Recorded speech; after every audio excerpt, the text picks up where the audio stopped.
The origin of taps, born right here. Let's see what this has to say.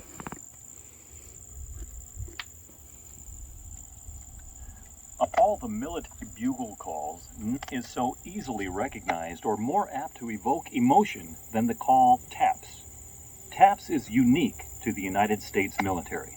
The simple melody has given a sense of safety and security to soldiers from the Civil War on, signaling to our men and women in uniform that another day in service to our country is done and all is well.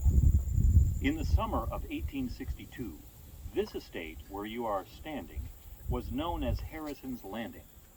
Taps was first sounded here at Berkeley Plantation in July of that year. Since then, Berkeley has been known as the birthplace of the official call to rest for United States military forces around the world. During that summer of 1862, over 100,000 members of the Army of the Potomac were camped in these fields. Their tents stretched for miles. One day, General Daniel Butterfield called the bugler Oliver Wilcox Norton to his tent. Hesitantly, Norton played the new notes Butterfield had composed to replace the infantry call traditionally sounded to signal lights out.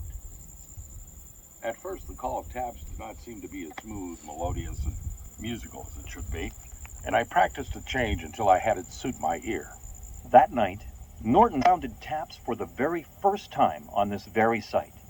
He remembers, "The music was beautiful on that still summer night. It was heard far beyond the limits of our brigade.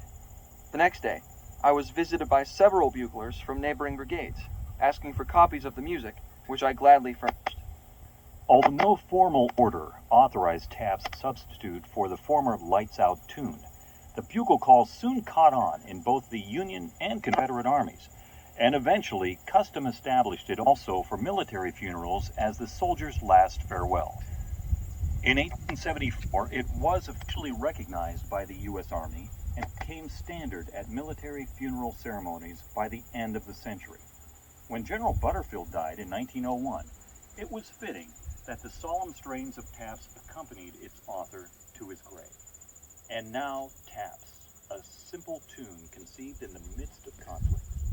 As bugler Norton said, "There is something singularly beautiful and appropriate in the music of this wonderful call. Its strains are melancholy, yet full of rest. Echoes linger in the heart long after its tones have ceased to vibrate in the air."